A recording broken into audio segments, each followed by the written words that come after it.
Okay, I will start now. So this lecture, unfortunately, I didn't manage to finish the complete lecture last time, so I'm going to just do the missing parts, which is reading and writing files and error handling. So I go through those, and then the other section will be on NumPy and Matplotlib. So one important aspect of writing Python code or any code is to be able the ability to read and write files to disk. And in Python, you do this by creating a file object. And you create file objects using the open function, which is built into Python. So as we can see here, this is the open statement. The first parameter here is the file name. And the second parameter is the mode of operations you want to do on this file. So in this case, I want to write to this file. Then I specify a string here, which is W.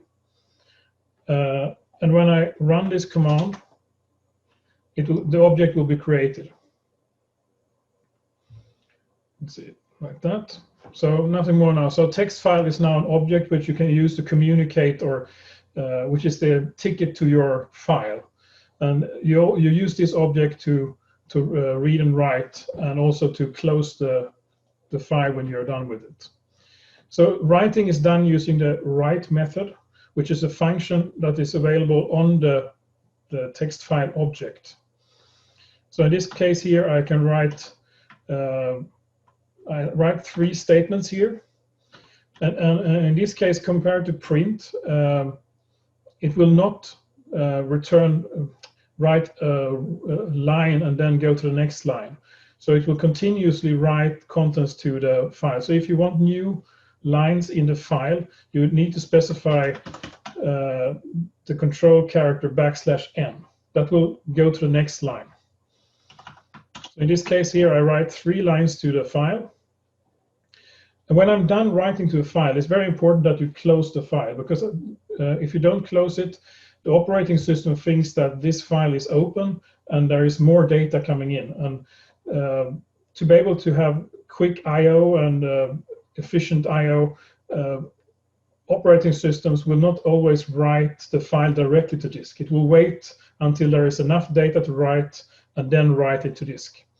So in this case here, now I close the file, and now Python tells the operating system, we are done writing with this file. So now the operating system can write the data to disk.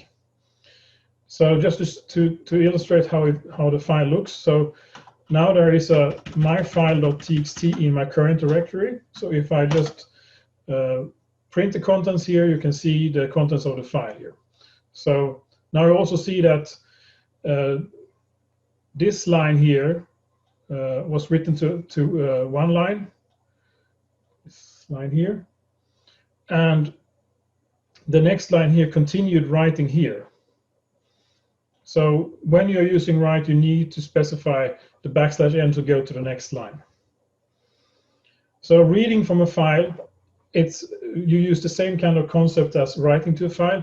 You need to create a file object, but now you specify the R operator for read. So now you tell Python, I will read from a file. I will not write to the file. So I open the file. And then now we have multiple options here. So one option you can do is use the read method.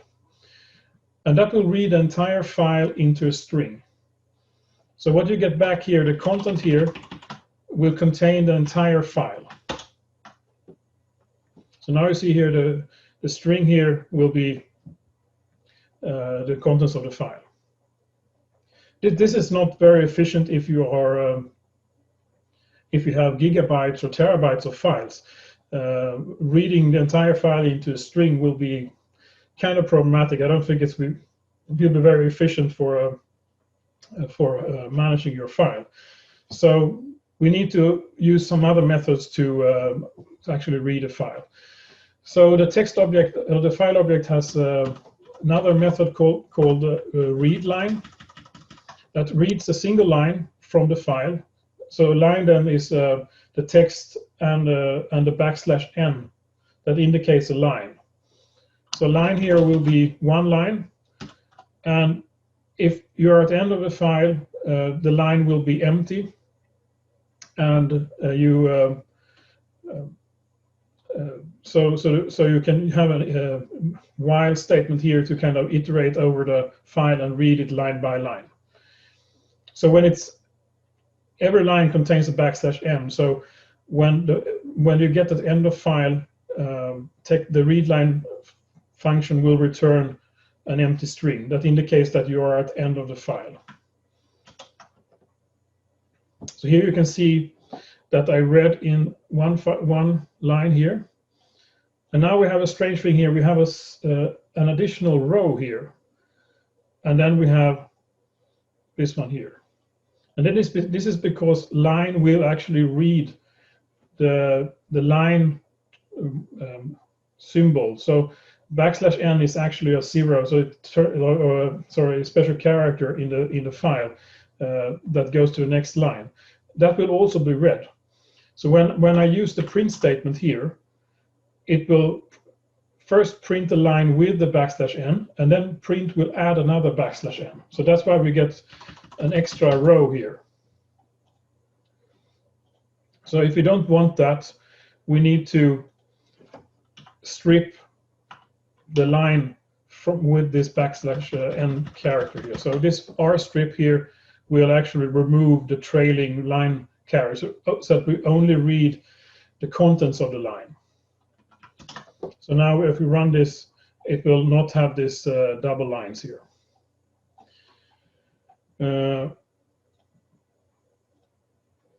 You can also use the for statement to iterate over a text file.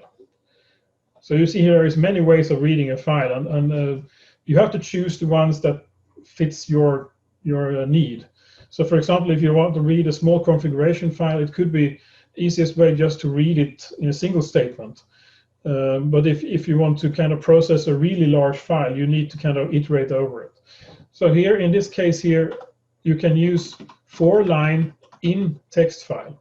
In this case, you can use the text file is kind of treated like a list of strings, and then you can print here the contents of the file. Another way you can use also, if you want to process if you have a text file that you want to process a more random access way, you can read the entire file line by line and put each line in a list.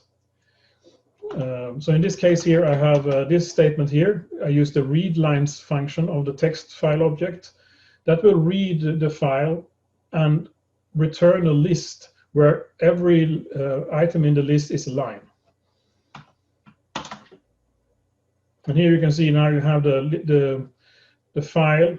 The first line is the first item of the list, and here is the next item of the list.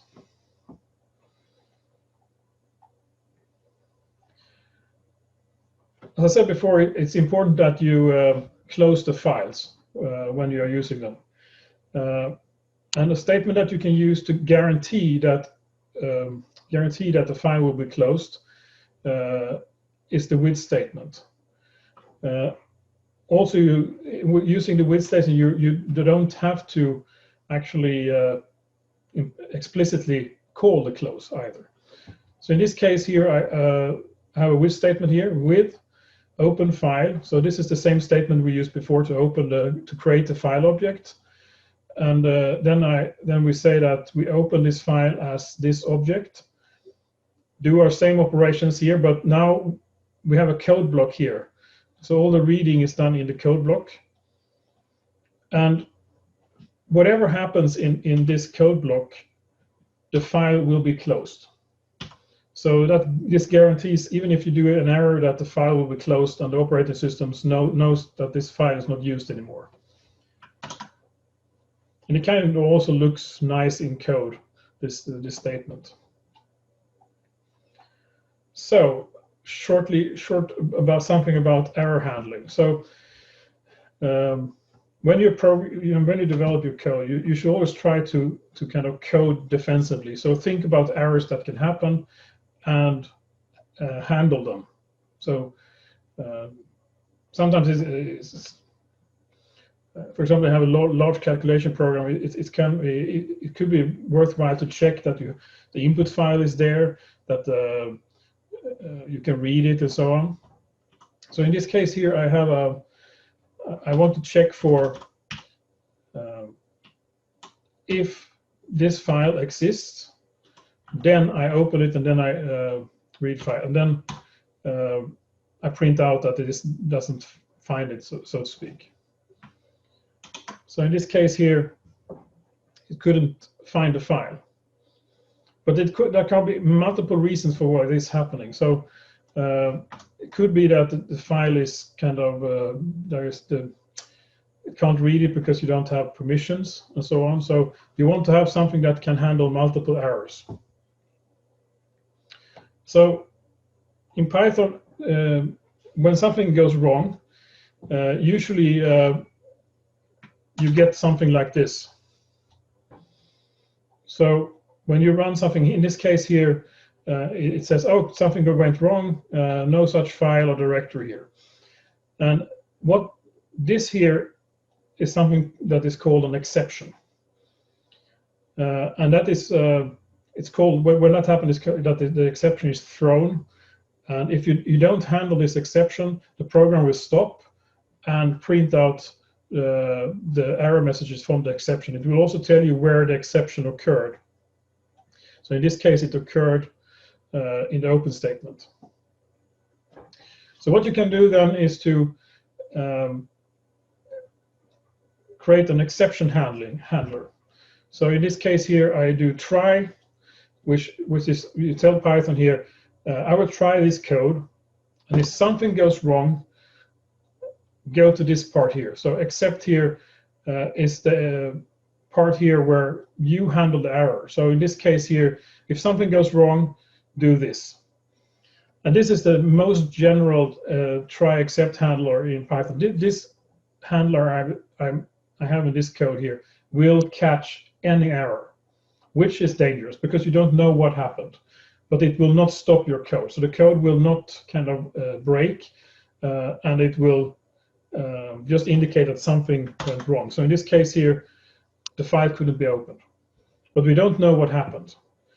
So what you can do then is you can specify what exceptions you want to handle. So in this case here, I want to handle file not found.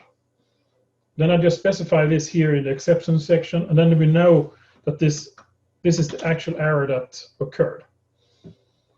And if the file, there is something otherwise is wrong, then you will get the program will break, and it will show you the exception. And then you can add more error handling code here. So in this case here, you can add permission error, so we don't have the right to read the file, and so on. And you can list multiple of this exception. And one idea to kind of when you do this is to actually run the code and see what exceptions occur, and then add those to your handler and add the correct error handling code to your own code, depending on what exceptions that occurs. The exceptions can also, most of the exception in Python will also generate additional information that can be used to determine error or clarify. So, for example, the file not found error has an extra attribute, which file name it couldn't open. So then you can add this as E here. Then you get the exception object, which contains more information. Same thing here, that you have a permission error. You can get the actual error code from the exception. Let's see.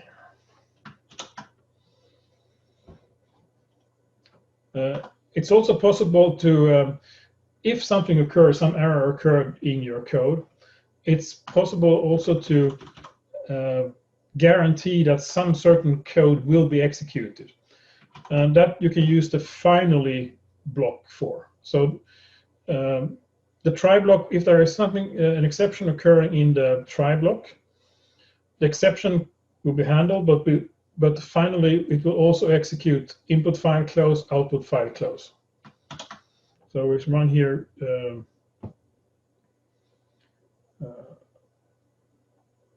It will go and close the open files here at any case. So that was a little bit about error handling. There is much more in the Python documentation on this. I just want to explain the high-level concept of this, and it's key when you want to write stable and robust code is that you handle error correctly. Fail gracefully is one concept that is always mentioned in programming, that if something happens, the user shouldn't kind of get a multiple page error or exception output, because that's not so nice. You should handle it in your own program and actually convey the information in a more understandable way. So that was files and exception handling. So now we go to NumPy. So as I said before, Python has very powerful built-in data types, like the dictionary and list, the string.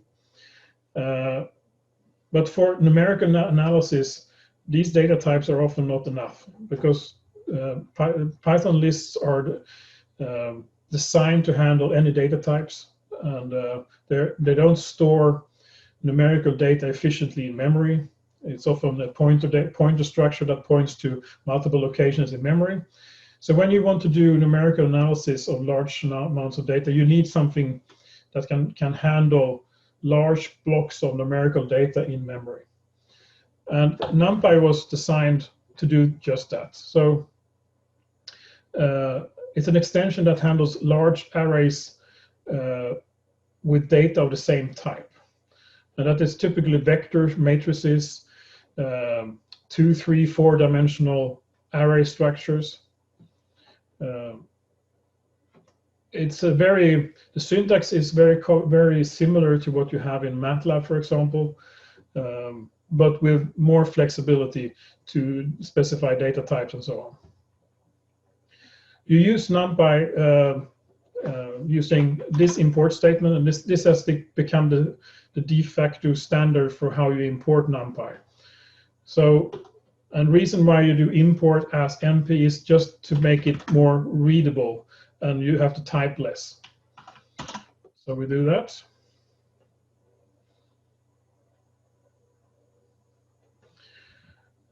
The most important data type is the array object. And array object is the base for all the numerical operations that we will do in this in NumPy. So arrays are created using the np.array function. It's one of the ways you can create NumPy arrays, but if you to create smaller arrays, you can use this NumPy array. The first argument is the data that should be contained in the array. So in this case, it will be a one-dimensional vector with 1, 2, and 3. The second parameter here is the dtype parameter, which actually defines if it should be which data type to create the array. So if we run this, you see here it will be a floating point array, and you can see that it is a floating point array, that it has decimal points in the numbers.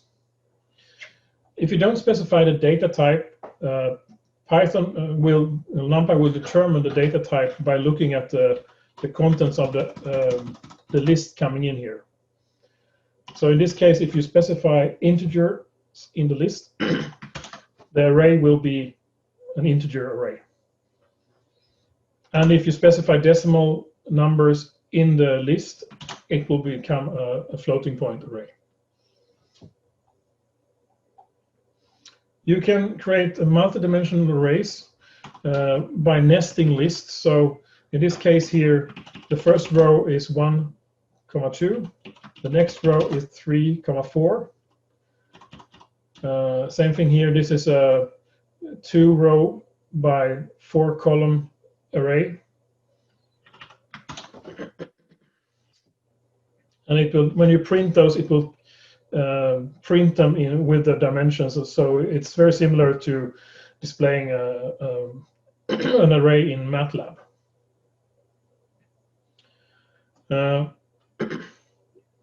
It's also important to know that memory in a machine is always stored continuously as a one-dimensional array. So when you allocate a memory of certain size in a computer, it will always be to a continuous block of one-dimensional values.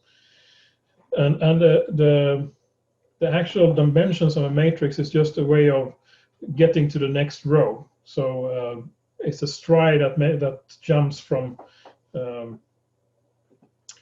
In this case here, I have a 6x5 matrix, and the numbers are stored continuously like this here in memory. Let's see if I can. So this array here is stored like this in memory.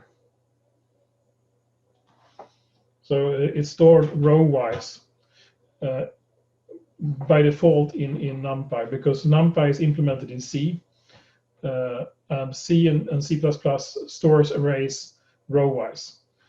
When we come to the mixed language programming in a couple of weeks, this becomes important when you create arrays in NumPy, that you create them, especially when you communicate with Fortran, you need to create arrays in NumPy column-wise. So in Fortran, they would be stored like this in memory.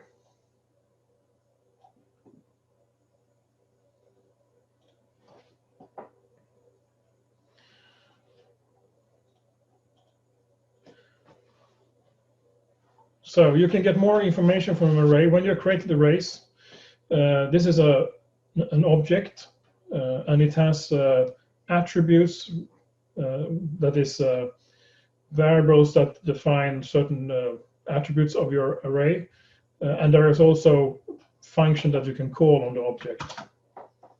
So in this case here, the first one important is the shape. So a.shape here will print the shape of the array. So in this case, this is a one-dimensional array.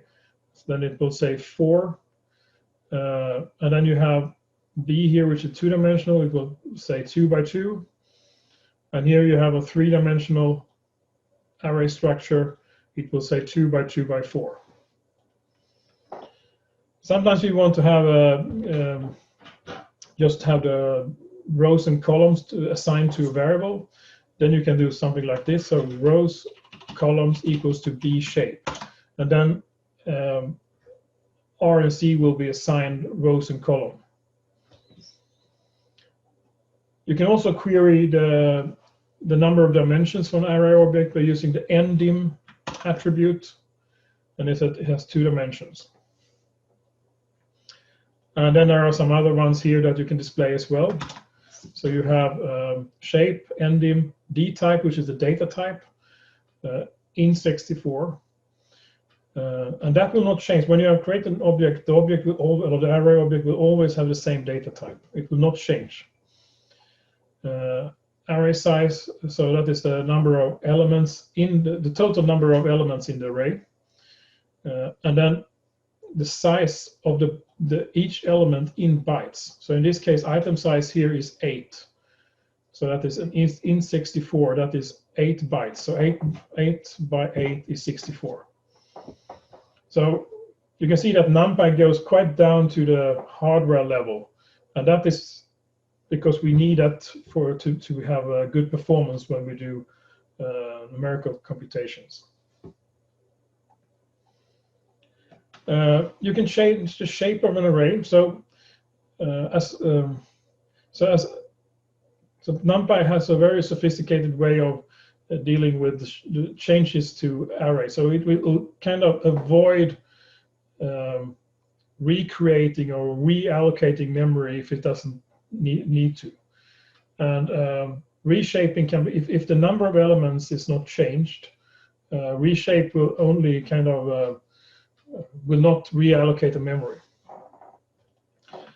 So this is Memory array is just a function here that you don't have to ignore the details, but it will display the memory location of an object.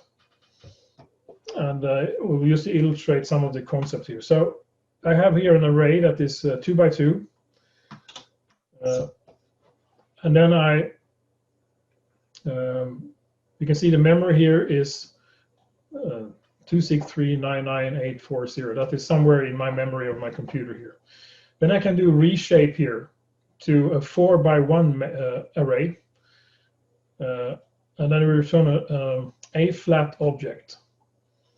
And you see here, it is the same values in it, but it's just kind of interpreted as a 4 by 1 array, but it still has the same memory. So in this case, you have to think a bit about, it will refer to the same elements. So if we change row 1 and row 0 and column 0 in A, it will affect both of these objects. So NumPy is very memory aware, and it will not copy anything if it doesn't have to. And that is because sometimes you have really large arrays, and you want to avoid to reallocate these arrays. So, but you have to be aware of when you do these operations that they refer to the same memory locations in the computer. But there is a way of avoiding this. So if you want to make, you don't want this kind of sharing of data, you can make a copy. So in this case here, I can create a C array that is a copy of A. And I use the same here, and you can see here that now I have a new, C is different from A. They have different memory locations. They are not the same. But it is if you have a large array, copy will be a costly operation, so you have to be aware of that.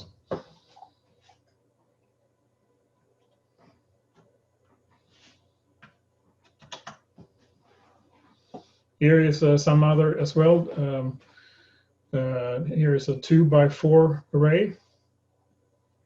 And we can, of course, this has 8 elements here, and we can reshape it to a one-dimensional array. That is not, it's not a costly operation. You can do it as a 4 by 2 again. Same thing, doesn't change the elements. And then you can do, so this is not a transpose operation. That's also important to know. So if you want to do a matrix transpose, you have to use the transpose method. So this is the transpose of the matrix, and this is not the transpose of the matrix, obviously.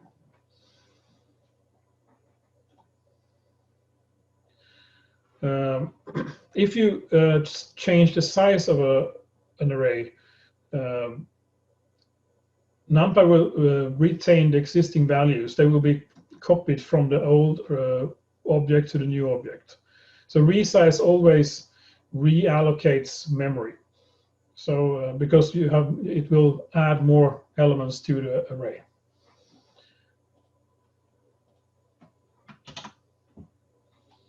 So here you see here I have 1, 2, 3, 4, and if I expand it to 9 by 9, it will kind of repeat the data I have in the old one in the new array.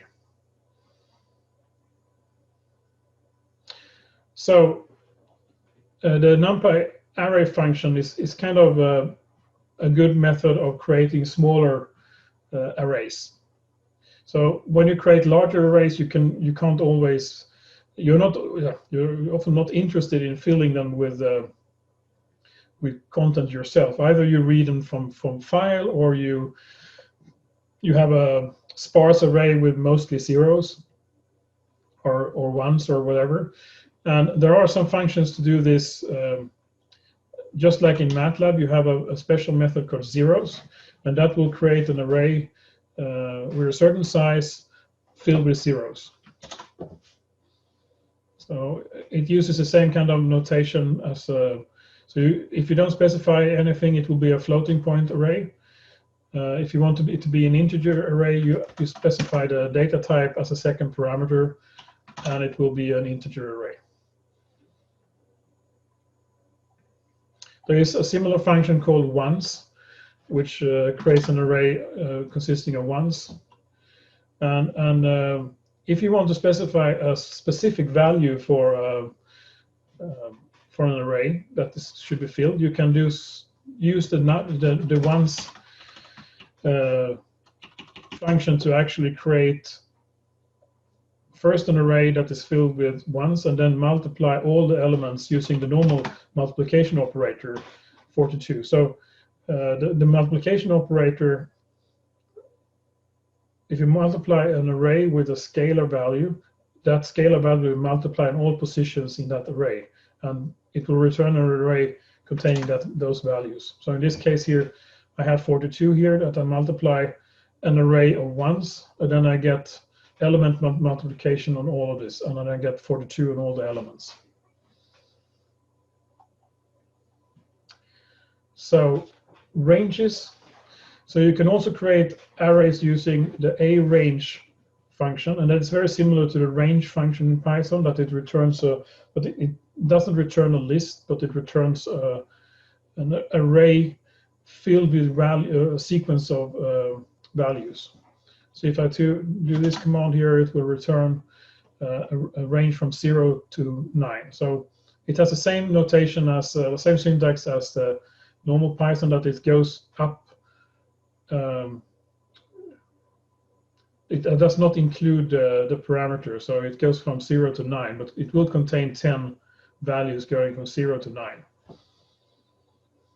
And using the arange and reshape, you can actually create different kind of objects filled with a range of values. So, for example, if I create a range of an array of 100 values from 0 to 99, then I can use reshape to create a 10 by 10 array from 0 to 99. Kind of cool. So you have this. This one here is a one-dimensional array. Then I use reshape to create a two-dimensional array going from 0 to 99. You can also give a starting value and an end value, and also as the same for the zeros and ones function, you can have the data type specification as well as a second parameter.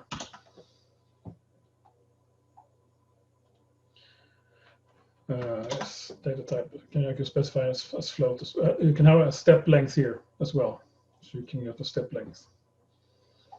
Sometimes you also want to create an identity array, that is a matrix with the ones on the diagonal,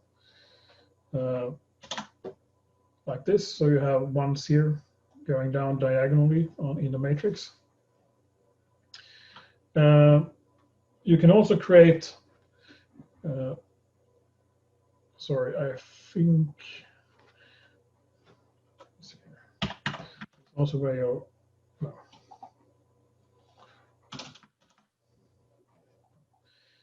Okay. Sometimes you need also to create linear varying values from a certain start point to an end point, which includes starting point and the end point. Because the arange is kind of best used when you have integers. If you want to have floating point ranges that want to know that you include both the start point and end point, there is a special command called linspace that does this better. So with linspace, you're guaranteed to include the starting value and also the end value. And then you can specify how many values you want in this range. So in this case here, it will create 10 values. 1, 2, 3, 4, 5, 6, 7, 8, 9, 10 values going from 0 to 1.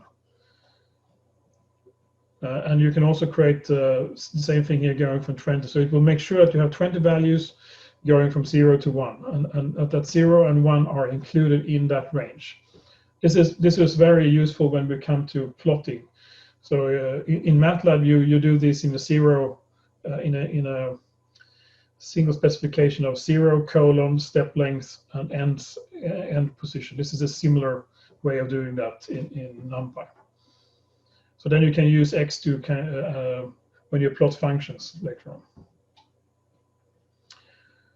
Expressions. So the nice thing with NumPy is that it also can you can do expressions with matrices or with arrays. So all the normal operations that you can do with scalars, you can do with arrays. So for example, if I have a 5 by 5 matrix like this, if I add a scalar value 3 to this array, 3 will be added to each element. So it will be an element-wise addition. I can also do multiplication. So then every element will be multiplied with 3. And also all the normal math functions that are available in Python are also available in NumPy. However, you need to call the specific NumPy versions of them. So you can't use the math functions to call your math functions. So it has to be np dot and then the math function. So in this case, it will return an array that calls the sign function of each of the elements in the array, like that.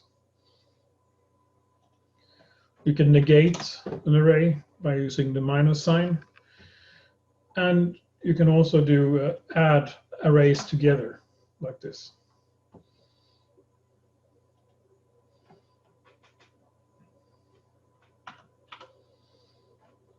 Also, the sizes of the arrays do not need to be the same. So if you have different sizes of arrays and you do operations on them, it will kind of repeat the operations on the larger array. So in this case here, I 1, 2, 3, and if I add A plus B, it will kind of continuously add 1, 2, 3 to all of the rows here. So we are talking currently about arrays, and arrays are not the same thing as the matrices and vectors we use in linear algebra. So we will come to that later. There is a special data type called matrix that can be used to do things like that.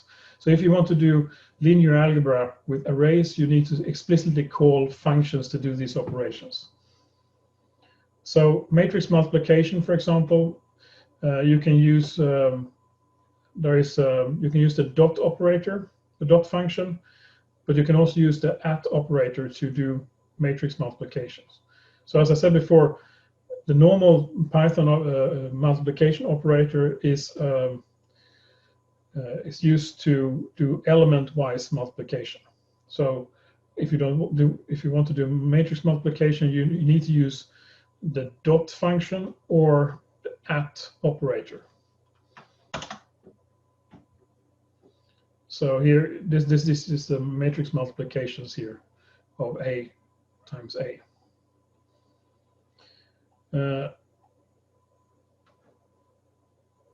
So you can access the elements inside an array using the index operator, or the 2 brackets here, like this. So one-dimensional array is just like a list in Python. You just specify the index. And here's one thing that is important to differentiate NumPy from MATLAB. Indexes by default start by 0. So the first row of an array is always 0. Same thing with column is 0. In MATLAB, it's 1. So there, when you convert code from MATLAB to Python, you have to think about indexes are not the same. 2-dimensional arrays you access by specifying index operator with a comma here between. So row and column.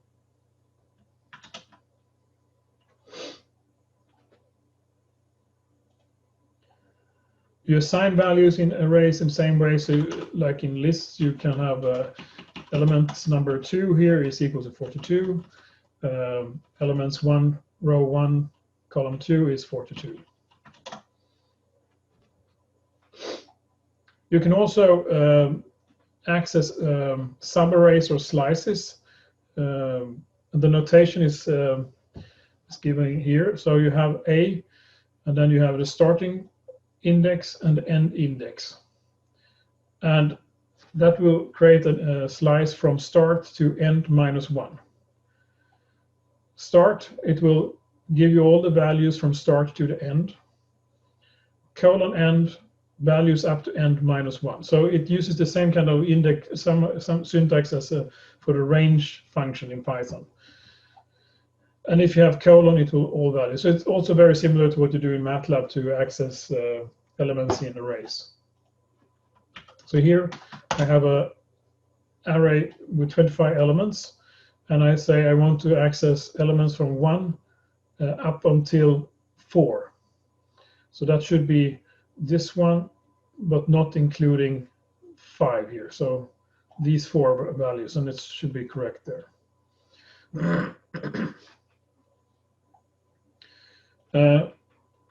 In most cases, when you do these operations here, it will reuse so the returned object will use or point to memory of the referenced array. So it will try to avoid doing reallocations here as well. And we will see here what happens if we do different things here. So here I have an array here of 25 values, and the memory of that is 2008-656. And this is the actual memory in memory here. And the slice here, you see it's very similar in memory. And if we get the actual memory here, you see that it's actually the same data as the other matrix. So when you do slices, be aware that the objects returned refer to the kind of memory locations of the original objects. So when you modify one of them, it will also modify the other here. So in this case, when I assign B here, you see here that it will be 42 here, and it will be also 42 in the slice. Just bear that in mind, that many of these operations will be to the same memory locations. If you don't want this behavior, use the copy method to create copies of your objects instead. Here are some other examples of slicing. So you can use minus here as well to get all elements except the last one. So it kind of wraps around. And -2 will all elements except the last 2. -1 last elements of A. Elements 4 to 9 with a step of 2. All elements in reversed order. So there are some tricks you can do here to kind of get different representations of your array. And you can do this in multi-dimensional arrays as well. So for example, colon comma 0 will get all rows in column 0.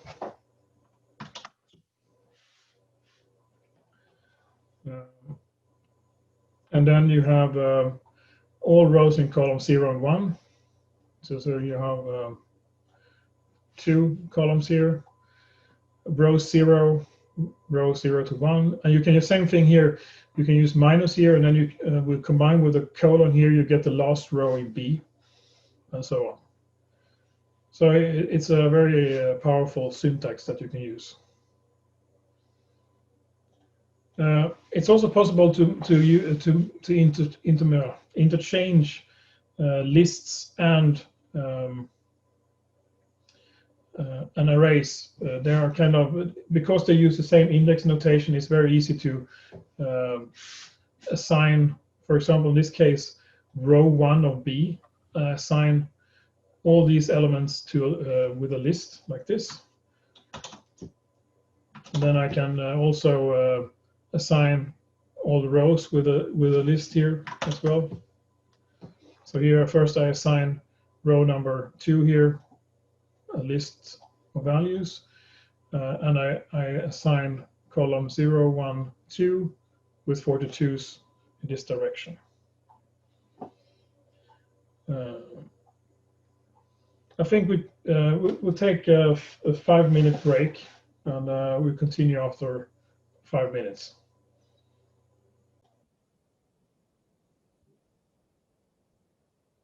Okay, let's continue.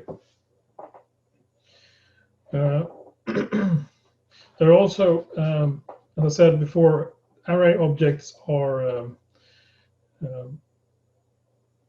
objects that have methods, special functions that you can call on them to do certain things.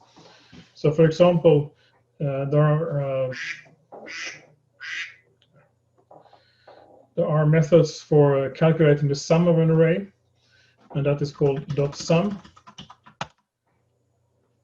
So that will sum all the elements of the array. You can also, if you add a special parameter here or an extra parameter 0, that will sum the columns. And if you put an 1 here, it will sum the rows. Same thing, you have a product method to actually calculate the product of an array. So in this case here, the same syntax applies, that you have 0 is the product of the columns. Sorry, I forgot about the product here.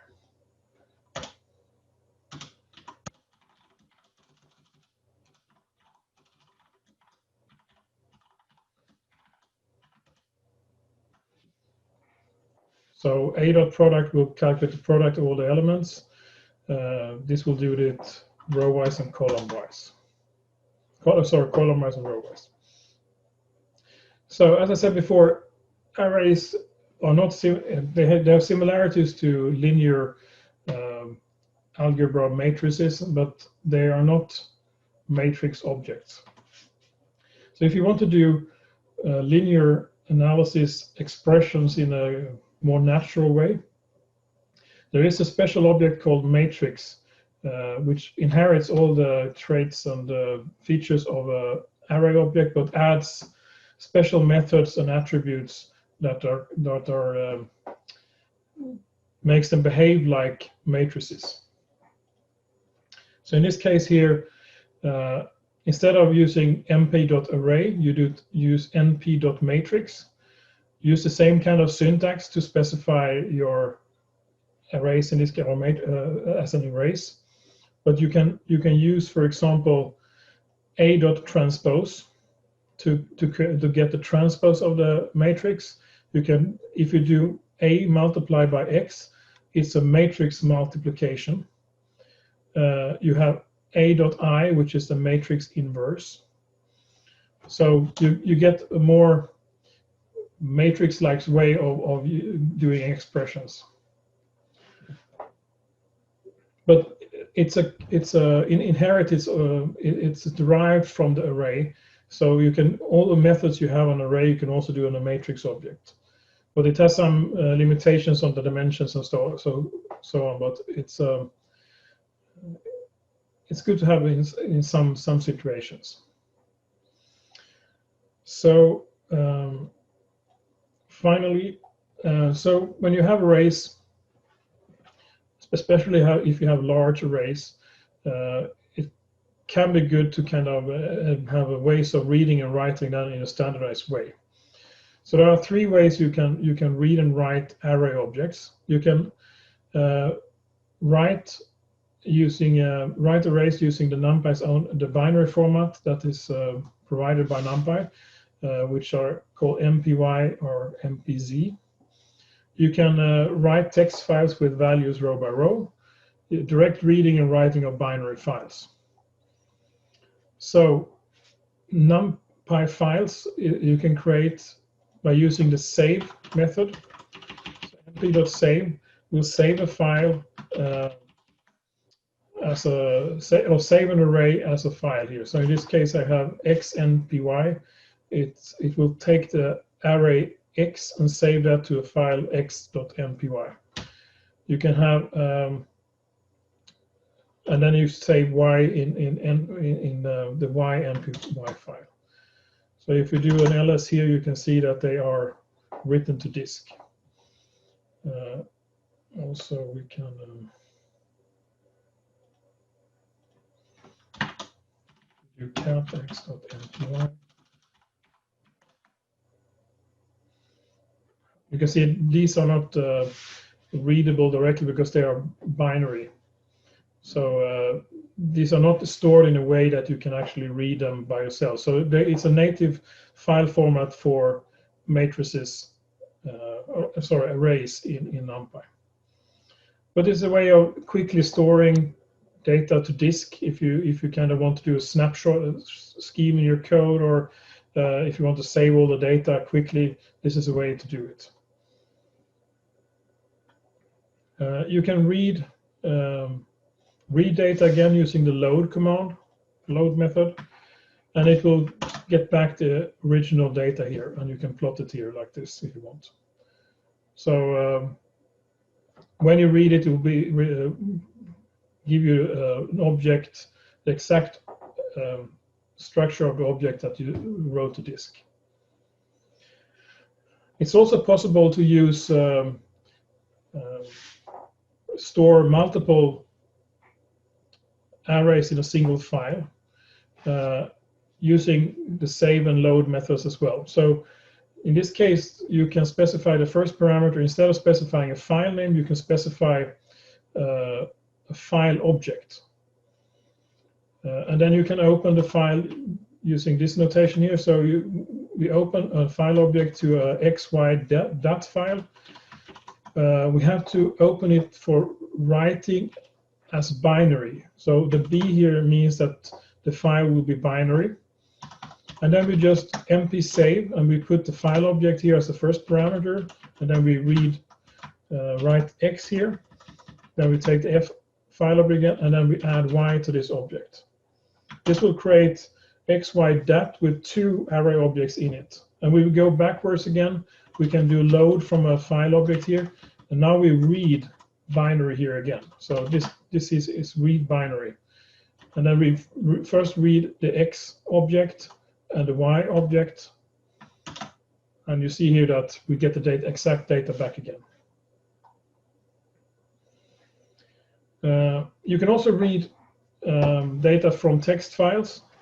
So we have, for example, here I have a file called uvb.dat, and it has the format like this. So you have a header here with some additional information, and then you have data here below that you want to read in. And if you just want to read this block of data regardless of structure, we need to skip those two lines here in some way. And you can use the load txt command in NumPy to actually read the file from disk, and then it will skip the first two rows and convert the rest to data. And it will use the space as separators here. So if we read that in, you see here that we have the shape is 299,520 rows in 6 columns. And just to make sure that we read in it correctly, you can see here it's the first value is 0, the second one is -1, and then it's 0. So it seems to have been read is incorrectly. And this function here is implemented in C, so it's extremely efficient way of reading data from disk to an array. There is no loops involved. So this is this commented text here is the way you would have done it otherwise, to kind of read it in, and it's much more inefficient.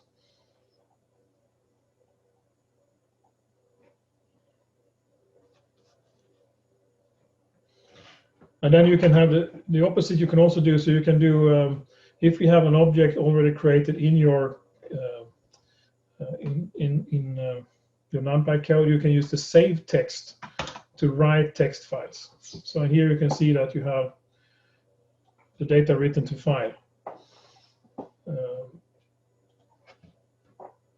And you can also specify delimiters. If you want to have commas between them, you can specify that. You can specify the format here by giving the format parameter here, like that. You can add a header and footer. So there are some powerful tools here. So sometimes you also have binary files that you need to kind of read. So let's see here. Just load these here. In this case here, I have downloaded an image from a file from network. It's a PNG file, and those are binary files. And if I want to read that file in memory, we need to kind of do special operations here. So, and what you can do here, you can use the image IO here to read the file and return you an image or an array of that image.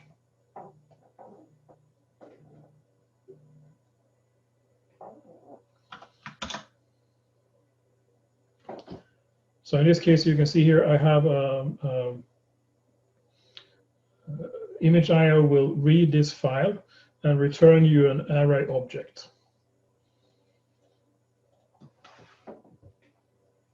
And then we can read. We can write that to a file. And now we have a raw file. This is a binary file just with the values inside the file. And then when we have this file written, so now we don't. So this is a scenario where we have data that is kind of unknown. So this is just an array dumped to disk, just storing all the values as unsigned integers in this case. And in NumPy, there is a special here file function called fromFile, which can take any binary data and interpret this as a special data type. So in this case here, I have a data type here. I said that the data type is unsigned integers. And now I have a linear array here of 538,500 unsigned integers. So what I then can do now is I can reshape that, because I know that this is an image that is 359 by 500, and then there are 3 components for the color for each point. And now I have an image here. So this is the way I just read a file in as an image, and then I used toFile here to write this to a binary file to disk. And I use fromFile here to read this binary file, interpreting what kind of data type, and this kind of unsigned integer 8. And then I get an array here that is a linear, because this file doesn't contain any information or structure, so it's just a single array. And then I reshape that array, because I know that this image is 359 by 500 by 3. And then I use the image show command here to display the image.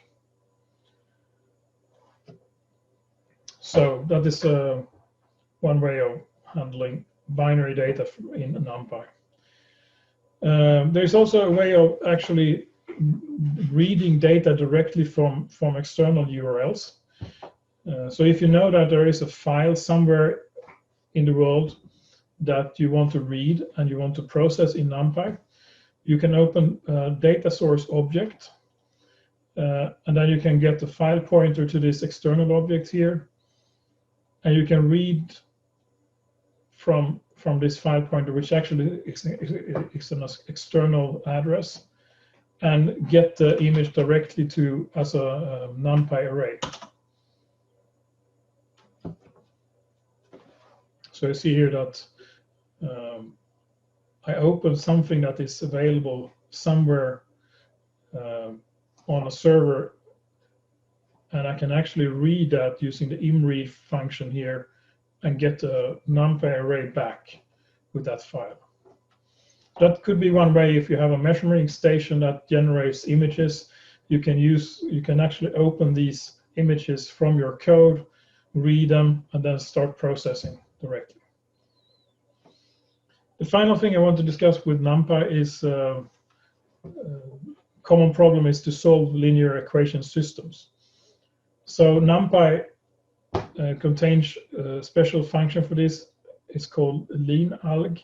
It's a special module, and you can use that to solve equation systems in this case. So I have A and B here, and X equals to lin alg solve A comma B. So this is the way you can do that. This. There is more. If you need more algorithms, there is also the SciPy modules, which contains more functions for different fields of numerics. So if you need something specific, there is a lot of functions in that, and I will provide links to the SciPy libraries as well here. There is also links on the canvas on the NumPy libraries and the functions which are contained in the NumPy libraries. So you can find information on that there as well. So we go on to Matplotlib.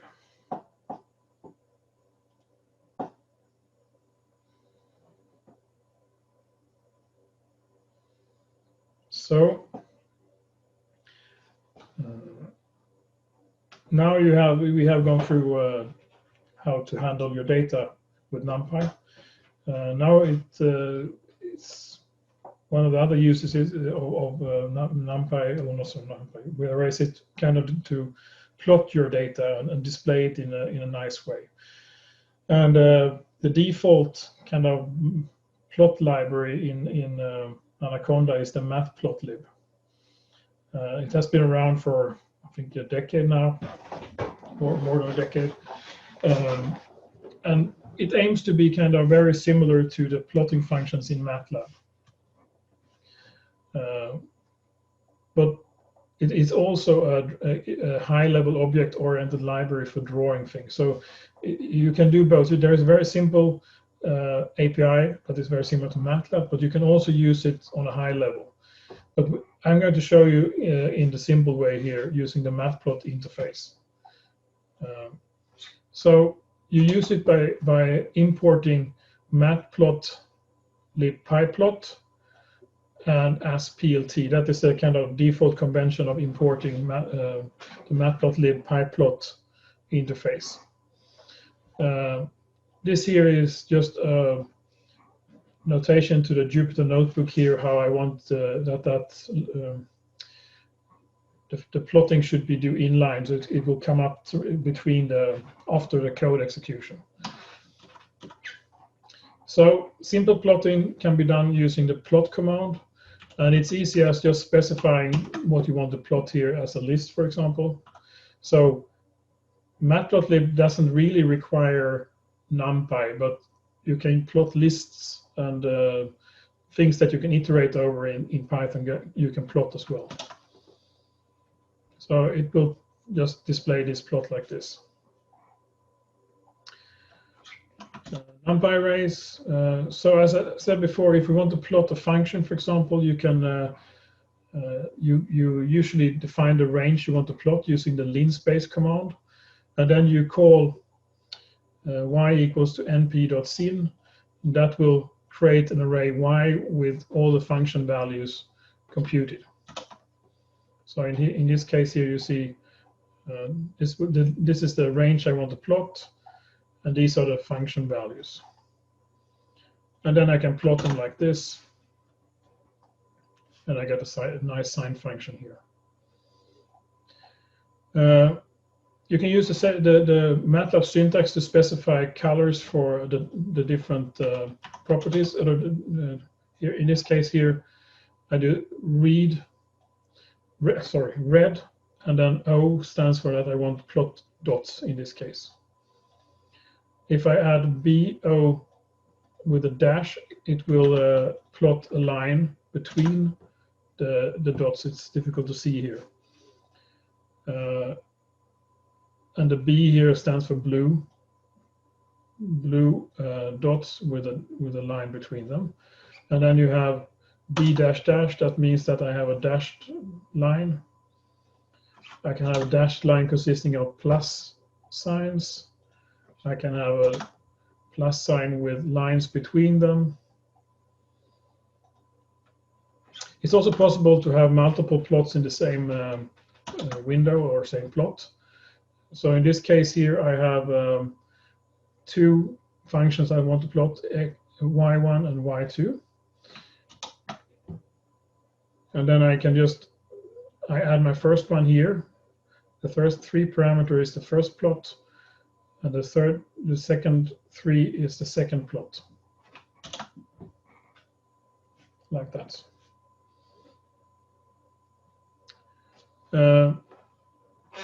You can change properties by specifying additional parameters on the plot command here. So line width here will control the line width for all the plotting series. In this case, it will increase the width of all the lines here. And then you can also,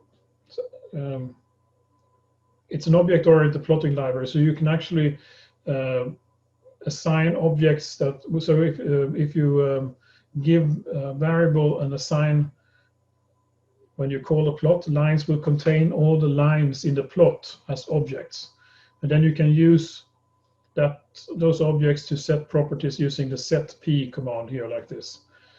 So in this case here, I get back a list of the series in the plot, and then I can assign properties to all of those using the setp method.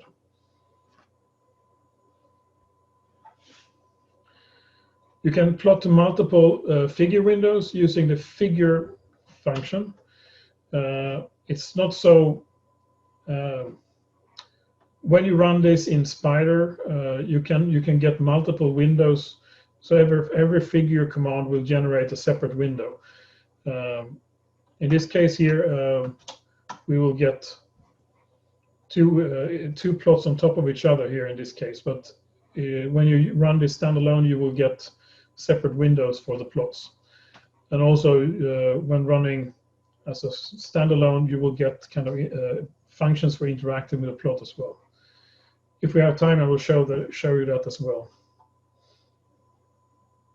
You can divide up your plots into subplots. So, and the syntax here is really strange. I imagine that they got that from MATLAB as well. So figure 1, that is a new figure window.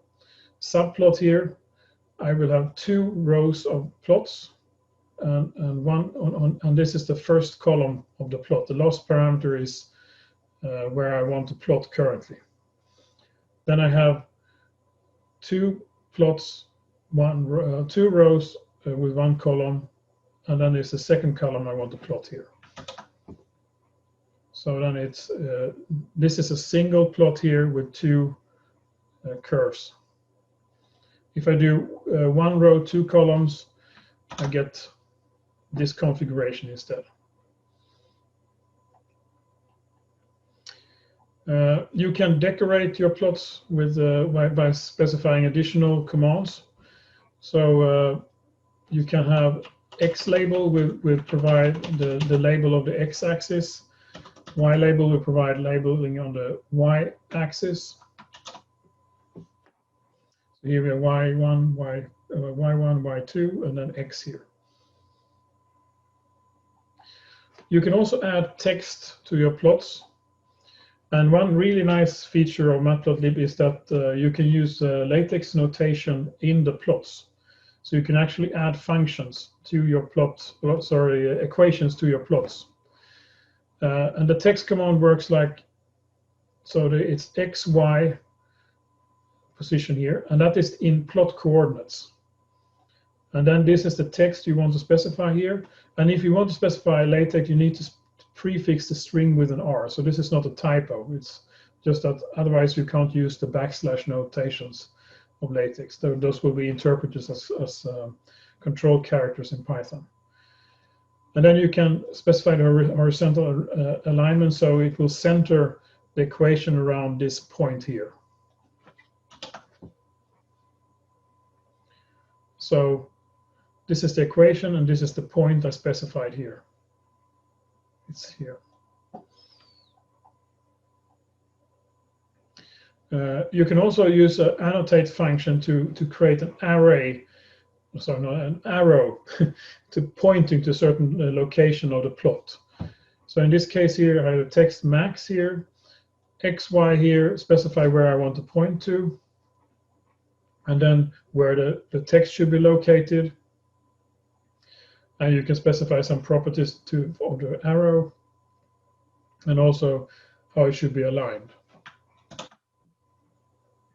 So this here will create this arrow here that can point to certain locations in your plot. Very useful if you want to create illustrative plot or highlight something in the plot. You can set the axis limits using the xlim and ylim functions. So if you want to only plot a certain part of a function, you can do that.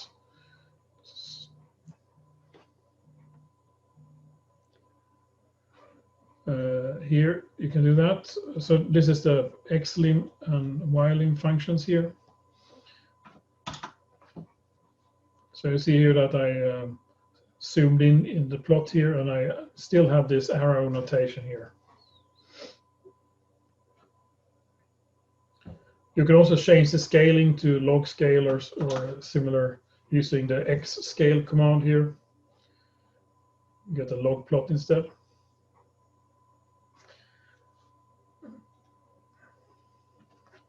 Then I just want to go through, there are multiple plots you can use here, and I will just show you some examples here. So you can create histograms, for example, using the hist command. You could do bar charts. You can do scatter plots.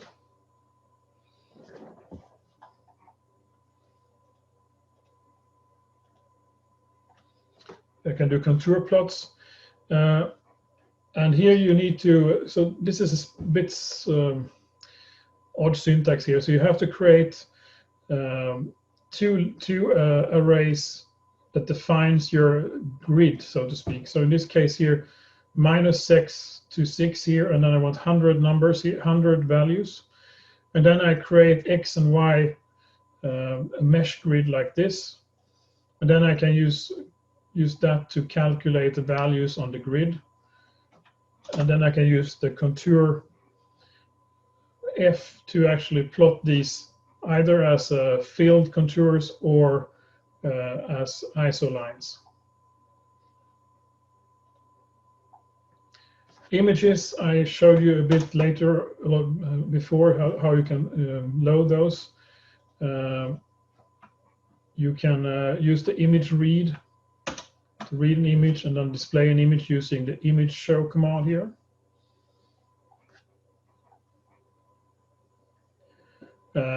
And then there are multiple methods of actually doing how to interpret the pixels like this.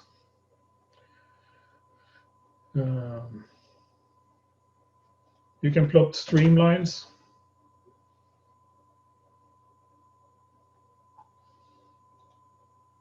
And you can do pipe plots and other type of plots. And of course you can use do 3D plots as well using the plot surface command like this. So it's a very large toolbox, and there is a web page where you can, there is a palette of all the kind of plots you can do and code examples for this here. So I just showed you a kind of very brief overview of this toolkit. And also be aware, if you want to do more complicated plotting, you can do that, and then you can use the object-oriented version of this library, and you can create your own primitives and very advanced plotting methods as well. So this was what I had today. If you have any questions, you can ask them now.